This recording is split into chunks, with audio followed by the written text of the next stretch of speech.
অধ্যক্ষ ডাঙৰীয়া মই মাত্ৰ 1 মিনিট সময় লৈছোঁ আৰু ডক্টৰ এভেইলেবল ইন আছাম আজি 1 মিনিট মই উত্তৰটো দি আছোঁ শুনি লওক তাৰপিছত আপুনি মই কথাখিনি কোৱাৰ পিছত আপুনি ক'ব হা প্লিজ মাটি কুৱেশ্যনটো আছে যে গোটেই অসমত 27টা ঠাইত বিজেপি বেলেগৰ প্ৰশ্ন উত্তৰ লাগিব 27 অখিল গগৈ ডাঙৰীয়া প্লিজ সিট ডাউন কথাটো লুকুৱাবৰ কাৰণে দীঘলীয়া কৰি অসমত বিজেপি আৰে সেইটো কাৰণে দীঘলীয়া কাৰণে এইটো ইম্পৰ্টেণ্ট কুৱেশ্যন হয় অধ্যক্ষ ডাঙৰীয়া এইবিলাক গাই আছে প্লিজ অধ্যক্ষ ডাঙৰীয়া কিয় মানে এনেকুৱা নিজকে ভাল মানুহ কিবা নহয় বুলি কিবা কৰি থাকে কুৱেশ্যনটো নাহক তাৰ কাৰণে দীঘলীয়া কৰা নাই নৰ্মেল মানুহৰ নিচিনা কথা পাতক সদনৰ পৰা এইটো মেছেজ যাওক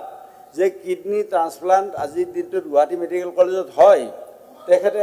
হয় আজিৰ দিনটোত হয় এইটো কথা অসমৰ মানে জানক যে কিডনী ট্ৰান্সপ্লান্টেশ্যনৰ কাৰণে মানুহ কেলকাতা যিখন আমাৰ হস্পিটেল আছে তাত বা চেন্নাইত বা মুম্বাইত তাত যাব নালাগে গুৱাহাটীতো হয় এই কথাখিনি অসমৰ মানুহে জনাটো দৰকাৰ গতিকে মই কুৱেশ্যন দীঘলীয়া কৰা নাই যে পিছৰ কুৱেশ্যনটো নাহক তাৰ কাৰণে দীঘলীয়া বিজেপি 27টা ঠাইত মাটি দিছে প্লিজ আপোনাৰ প্লিজ আপোনাৰ কুৱেশ্যন নহয় অধ্যক্ষ ডাঙৰীয়া আপুনি